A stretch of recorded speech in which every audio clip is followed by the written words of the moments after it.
Hello friends, कैसे हैं आप सब। आशा करती हूँ आपकी तैयारी बहुत अच्छी चल रही होगी। तो प्राइमेटोलॉजी सेक्शन में ही हमने जियोलॉजिकल टाइम चार्ट समझा, हमने प्राइमेट्स का डेफिनेशन समझा, हमने प्राइमेट्स के कैरेक्टरिस्टिक्स समझे।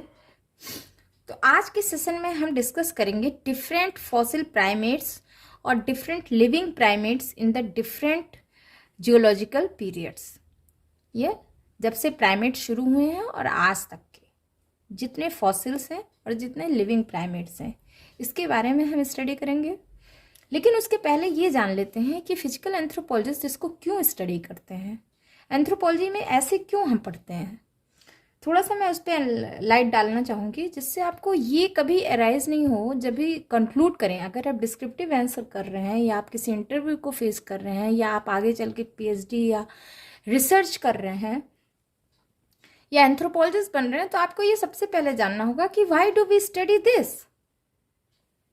हम क्यों प्राइमेट्स की स्टडी कर रहे हैं। तो इसका जवाब इस तरह से मिलता है कि जो फिजिकल एंथ्रोपोलॉजिस्ट होते हैं वो फॉसिल फॉर्म की स्टडी करते हैं, प्राइमेट्स की फॉसिल फॉर्म्स की, साथ साथ वो लिविंग प्राइमेट्स की भी स्टडी करते हैं। रीज़न क्या है?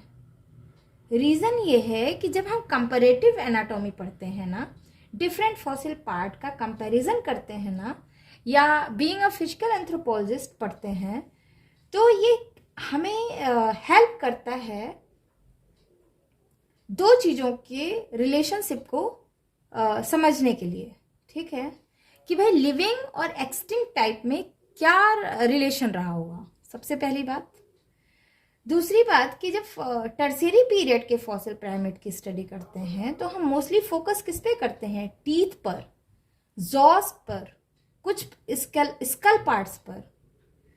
बहुत कम रेयर केसेस में होते हैं कि हम क्योंकि जो मोस्टली हमें जो फॉसिल्स मिलते हैं ना, वो जनरली जॉज, टीथ, ये स्कल रिमेन्स, ये फॉसिल रिमेन्स मिलते हैं। ठीक है, तो जो हमारे पैलियोंटोलॉजिस्ट होते हैं या एंथ्रोपोलॉजिस्ट होते हैं, वो एक कोऑर्डिनेटेड वे में उस चीज़ को स्टडी करने के लिए और उसको समझने के लिए, उसको जानने के लिए एंड कंपैरिजन करने के लिए उसको स्टडी करते रहते हैं। और इस तरह से वो एक इम्पॉर्टेंट कंक्लूजन पे पहुंचते हैं कि भाई उनके बीच में किस तरह का रिलेशनशिप रहा होगा, कैसे वो इवॉल्व हुए, कैसे इवोल्यूशन कैरी डाउन हुआ, कैसे इवोल्यूशन का प्रोसेस या मैकेनिज्म होता गया। ठीक है, तो जो फिजिकल एंथ्रोपोलॉजिस्ट होते हैं वो इसी बात की स्टडी करते हैं कि हम आज की डेट में वो जिस तरह से हमारा डेवलपमेंट हुआ है, जिस तरह से हम इवॉल्व हुए हैं, वो किस तरह से इवॉल्व हुए हैं, वो उसके पीछे मैकेनिज्म क्या होगा, उसको डील कैसे किया गया होगा डिफरेंट इकोलॉजिकल क्लाइमेट में, डिफरेंट सर्कमस्टेंसेस में। वो किस तरह से हमारे टीथ, हमारे जॉ, हमारे कॉग्निटिव लेवल के समझने में, हमारे ब्रेन, हमारे विजन, हमारे ऑल्फैक्टरी सिस्टम को किस तरह से इफेक्ट करता चला गया, कॉग्निटिव पावर। ठीक है, तो ऑल दीज थिंग्स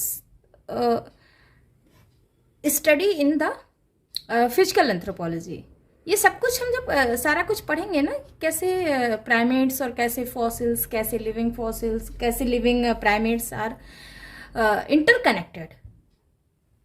ठीक है, तो इसके लिए हमें जानने के लिए पहले फॉसिल समझना, जो हमें पुराने फॉसिल्स मिले हैं ओलिगोसीन पीरियड के, जब से प्राइमेट्स अपीयर होना शुरू हुआ है और आज भी मिलते जा रहे हैं।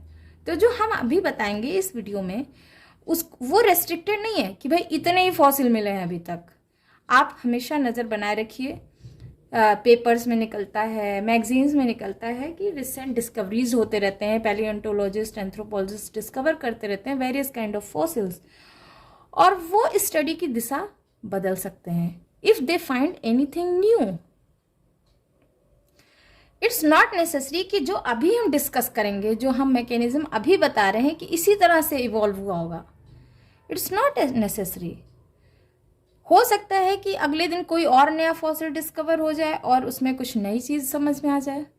ठीक है, ये कॉन्सेप्ट पुराना हो जाए, लेकिन जो नया कॉन्सेप्ट बनेगा वो भी बेस्ड ऑन दिस। बिना हम पुराना समझे नए को नहीं समझ पाएंगे, ठीक है। तो ये सारी बातें दिमाग में रखनी पड़ेगी और ये सारा समझ के ही हम आगे समझेंगे, ठीक है। तो जो सबसे पहला पीरियड था, आपने समझा था कि पैलियोसीन होते थे, फिर इयोसीन है, फॉसिल रिमेन्स पाए गए, वो बहुत ही क्रूड फॉर्म में थे और उन्हें एग्जैक्ट डिफाइन, एग्जैक्ट स्टडी करना मुश्किल था।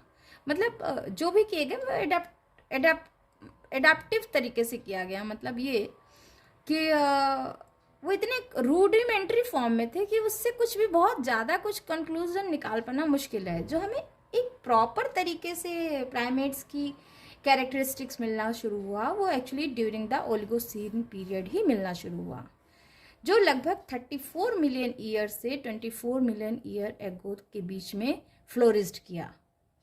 मतलब ओलिगोसीन पीरियड को, एपक को अगर हम कंसीडर करें तो वो लगभग 34 मिलियन ईयर से लेके 24 मिलियन ईयर एगो तक का रिकॉर्ड मिलता है हमें, ठीक है।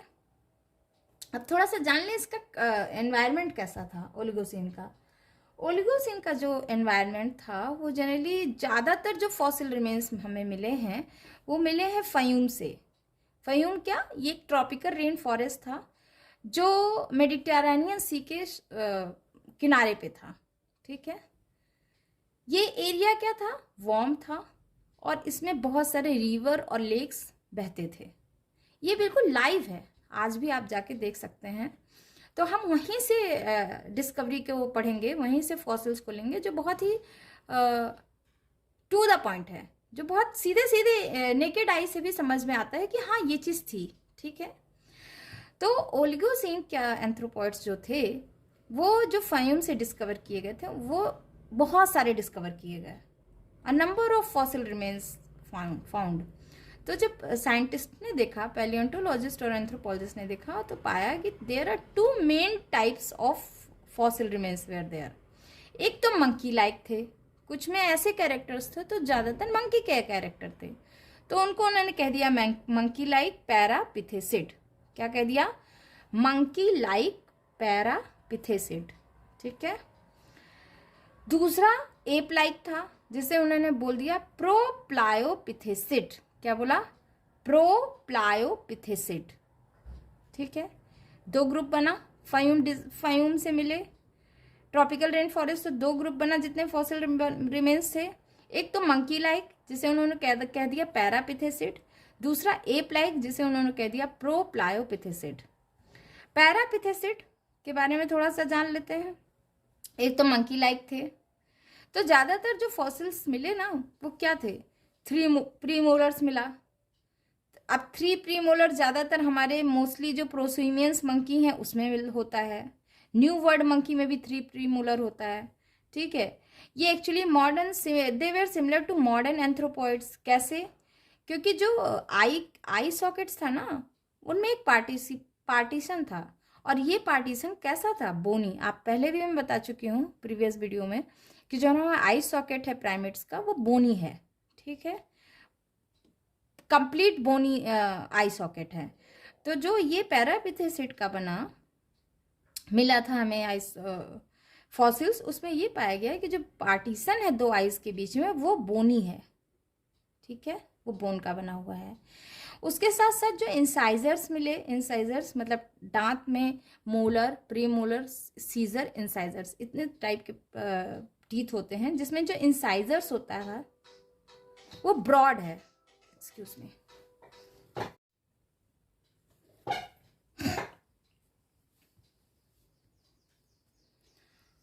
ऑलराइट, तो जो इंसाइजर्स मिले वो ब्रॉड इंसाइजर्स थे। कैनाइन जो था वो प्रोजेक्टिंग कैनाइन्स था, और जो कस्प थे मोलर के ऊपर,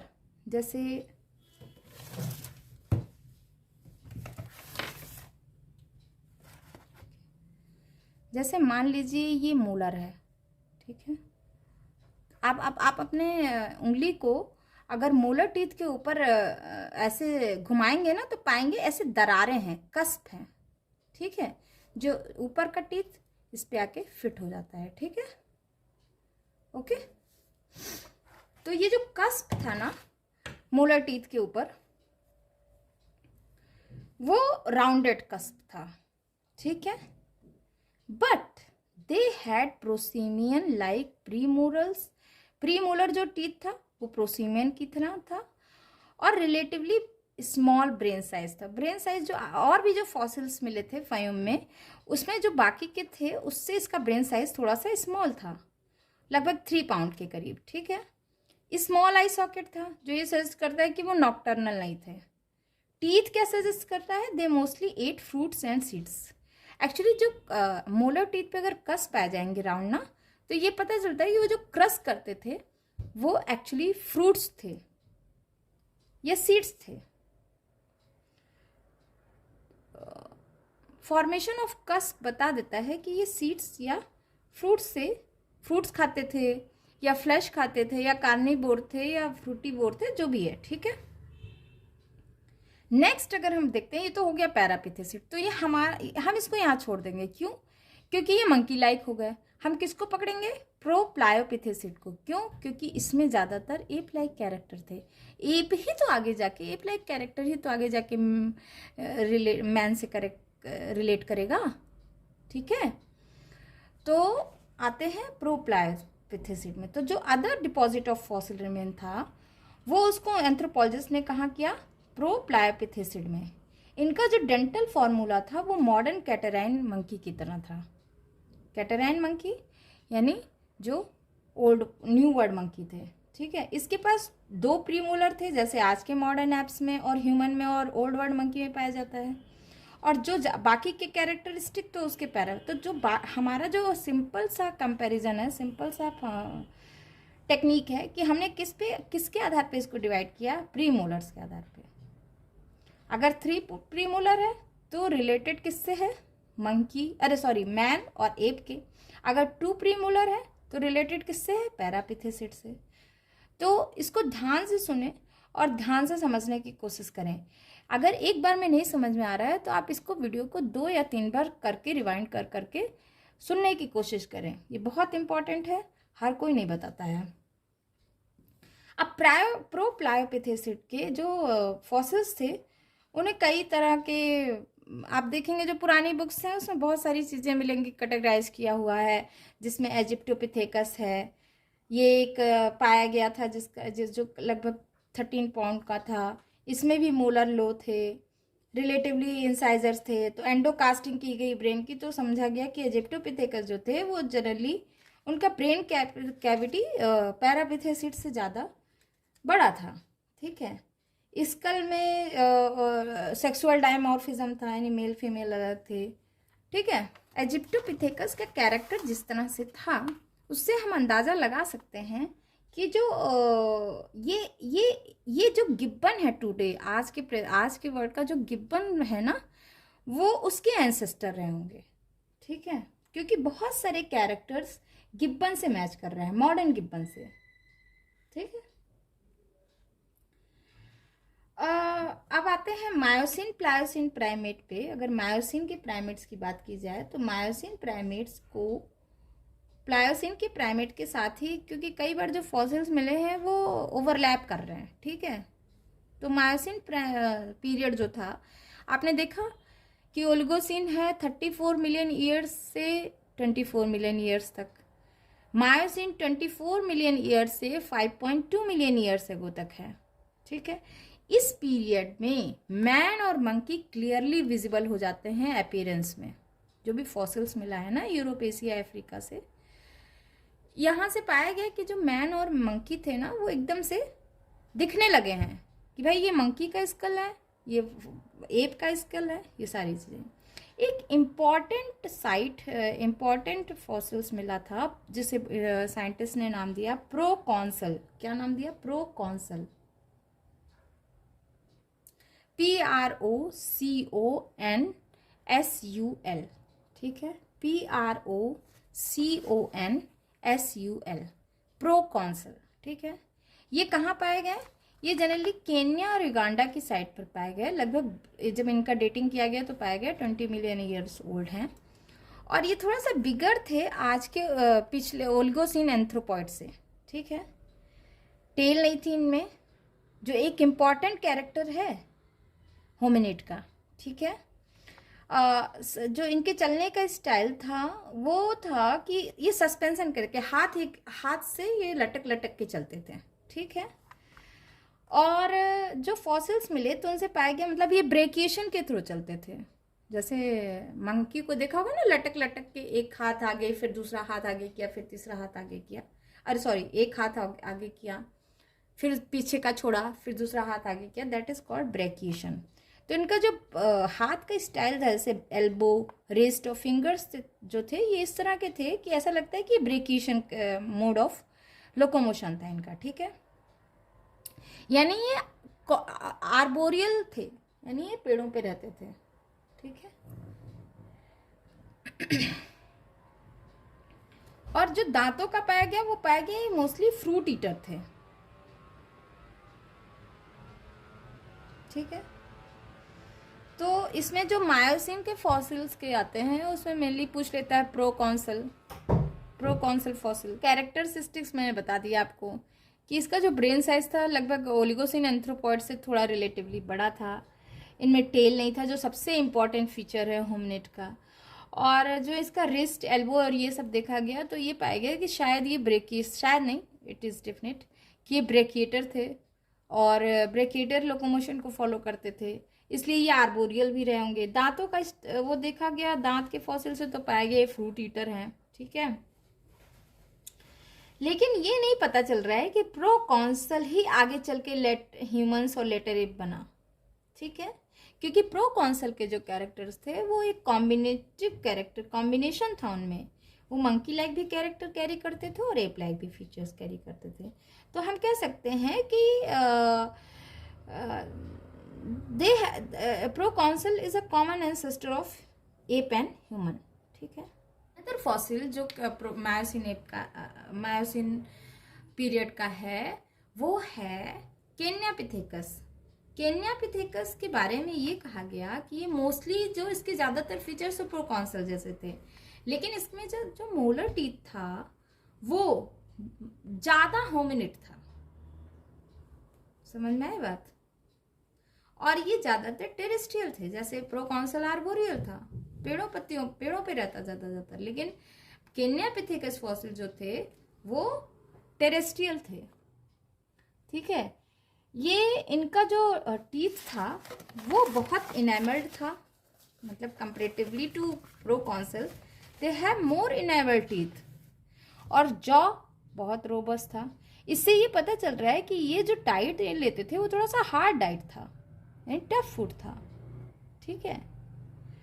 अच्छा, केन्यापिथेकस से रिलेटेड फॉसिल्स यूरोप और टर्की में भी पाए गए। यहीं पे एक और फॉसिल की डिस्कशन कर लेते हैं, ओरियोपिथेकस।